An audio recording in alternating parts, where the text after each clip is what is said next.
So I lost my voice when I was 8 years old. I was in class, and my teacher said we all had to practice talking about what we wanted for Christmas that year. So I worked on what I was going to say, and that year I really, really wanted a diary. I was so excited to tell everyone about my Santa wish list. So it was my turn. I go up to the front. I have my little paper, and I'm like, all right, dear Santa, this year, can you please, please, please bring me diarrhea? Yeah, there was a lot of laughter in class as well. In that moment, I was frozen. I was bright red, my hands were shaking, and I was frozen. After what felt like an eternity, I kind of slunk back to my chair and sat down. And that afternoon, and many afterwards, nobody played with me on the playground. I had only been in the US for a few years at that point, and my English was not great. And at that time, I had to do bilingual classes, and every day in class, a different teacher would come in, pull me out, and take me to these remedial classes to learn basic English. And it was so awkward because all my classmates would see me leave to these special classes. I would hear them whispering, I would see them pointing and looking at me. So pretty quickly, I learned I'm gonna sit in the very, very back. And that way, when I see the teacher coming, I'm gonna sneak out as quietly and quickly as possible. I basically just stopped talking. I had lost my voice. My parents tried to help me with this. So they would do things like, okay, we're at McDonald's. Corey, go get everyone's food order. You are gonna go and talk to the McDonald's person and do our food order. It was terrifying. And I'd be in line and I would be rehearsing what I'm gonna say. What do I need? What do I need to buy? By the time I got to the front, I had kind of worked myself up so much that I was barely whispering the order. And of course, they couldn't hear me, and so they would ask me to repeat it. And I would take a huge, deep breath. 2 Big Macs, 2 cheeseburgers, please.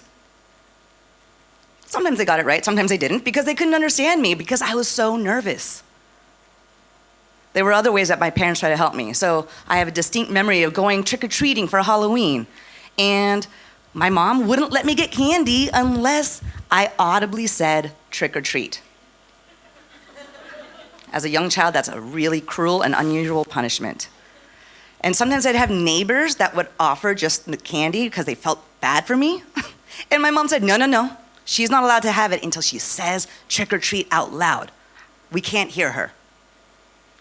I would take a deep breath, kind of whisper, yell, trick or treat, until I got my candy. And luckily, it's Halloween, so I had lots of makeup on, and you couldn't tell how bright red I was, how much I was shaking, how stressed I was, because I had lost my voice.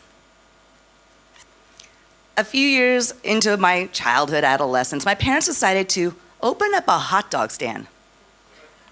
Yes, a hot dog stand. And so what happened was they were doing the hot dogs. My sister and I were relegated to the side. We were selling Snickers bars and M&Ms and all sorts of candy. It didn't take any talking from me, though. So tourists would come, buy their candy, and I would just shyly hand it over and not say a single word. But I would watch my mom talk to all these tourists so confidently, even with her broken English. She just was able to speak.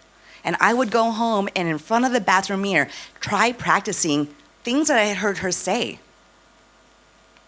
It took a while, but finally I earned her trust. And she said, Corey, I'm gonna have you start taking over the hot dog stand in the afternoons. So I started practicing my spiel, and I rehearsed in the bathroom a lot. And I'd be like, hey, we have hot dogs. It was not great. Surprise, surprise, a lot of tourists did not stop. They kept on walking. Now, let me give you a little bit of context about my hot dog stand. So I'm from Anchorage, Alaska. And our hot dog stand, oh, I heard a woo. At my hot dog stand, the big seller was reindeer sausage. Real reindeer. And so I had to incorporate that into the sales pitch because all these tourists were coming off the cruise lines. They were hungry. They're like, Alaska, reindeer, this sounds awesome. And so I finally was like, all right, I've got to highlight the reindeer sausage. So I wrote a script on how to talk to tourists. Hi, welcome to Anchorage. We have reindeer sausage, Polish sausage, German bratwurst, all beef hot dogs, and a spicy link, all for $3.50. and $1.50 more gets you chips and soda. I practiced that spiel over and over again, but it wasn't great because I was still nervous. I practiced it until I memorized it. Then I started adding jokes because I was like, I need to get more people to like engage with me. So I wrote out jokes like, hey, don't worry, this isn't Rudolph. No, this is the understudy. Or I would say something like, oh, you want onions with your hot dog? Well, how mad at you are your husband? Because I can give you some raw onions if you want him to go away. Right? So I would practice these jokes, and I would find myself spending hours and hours rehearsing what I was gonna say in various social situations, but eventually became natural for me. Somehow along the way, hot dogs helped me find my voice. Thank you.